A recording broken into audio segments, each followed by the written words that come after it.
Yo, what's going on, guys? It's Houston Sports Talk back into the video today. And today we're going to be talking about the Milwaukee Bucks potentially trading for Bradley Beal. Today there was an article on Bleacher Report about 5 NBA trades that nobody is talking about, and there were many deals in that were talked about in this article. There was one about Jaylen Brown potentially going to the Magic, Cam Johnson, Jared Allen swap, a couple other deals that I'm not going to bring up. You can go look into it if you guys want to. But one of the deals that I wanted to talk about was a deal that they suggested between the Phoenix Suns and the Milwaukee Bucks, and it would be Bradley Beal for Damian Lillard. It'd be a swap for Damian Lillard and Bradley Beal, and Bradley Beal would head to Milwaukee, and Damian Lillard would head to Phoenix. This would, help the Milwaukee Bucks try to keep Giannis by bringing in 3-time All-Star Bradley Beal, who this season 53 games, averaged 17 points per game, 4 assists per game, 4 rebounds per game. Last year, averaged 18.2 points per game. The last 2 years, he has shot well from 39% this year, 43% last year. Prior to that, averaged 23 points per game in his 2 seasons before going to Phoenix from Washington. In the 2020-21 season, averaged 31 points per game. Is he going to get back to me? Is he going to get back to that level of 30 points per game like he was in the 2019-20 season or the 2020-21 season before he had the 23 point per game seasons in the 2021-22 season or 2022-23 season? No. But I think Beal can still play good basketball. To me, I think Bradley Beal would play better. Is going to play better if the Bucks traded for him and you pair him with Giannis. He's going to play better basketball than he did this year. I don't think Beal is fully washed. I mean, sure, he's gotten older. He's 31 years old, sure. But I think that, obviously your numbers are gonna go. This is the thing. I say the same thing with Paul George. I'm not acting like Paul George didn't have a bad year this year. Nor the same thing with Bradley Beal.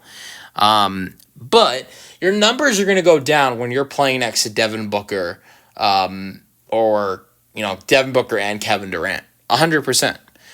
And another thing I will mention is it's just Giannis in Milwaukee. If Giannis does stay, it's not 2 superstars you're playing next to. It's 1.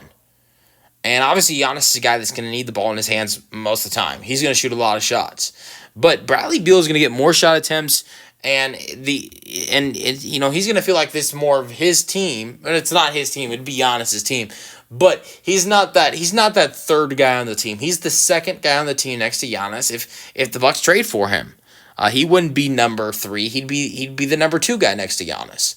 And that'd be the interesting thing of it. And it gives Milwaukee the opportunity to try to be competitive with Giannis still, because Dame doesn't help you be really competitive with that injury. I think there is a world where maybe he could try to return, but you don't want to rush anything.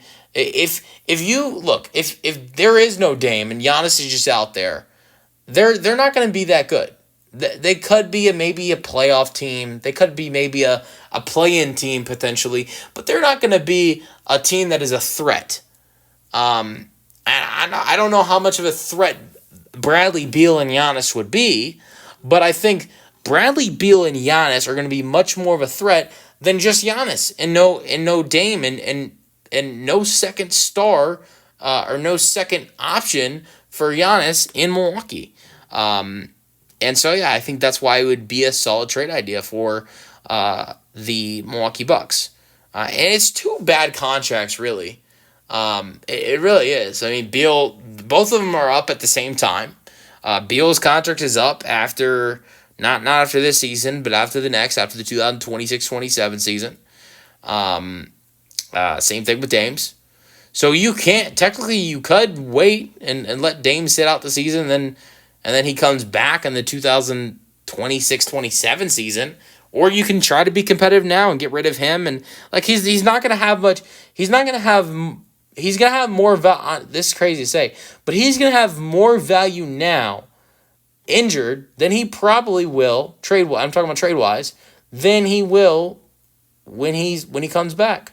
Because when he comes back from injury, he's an expiring contract that is making $50 million right now.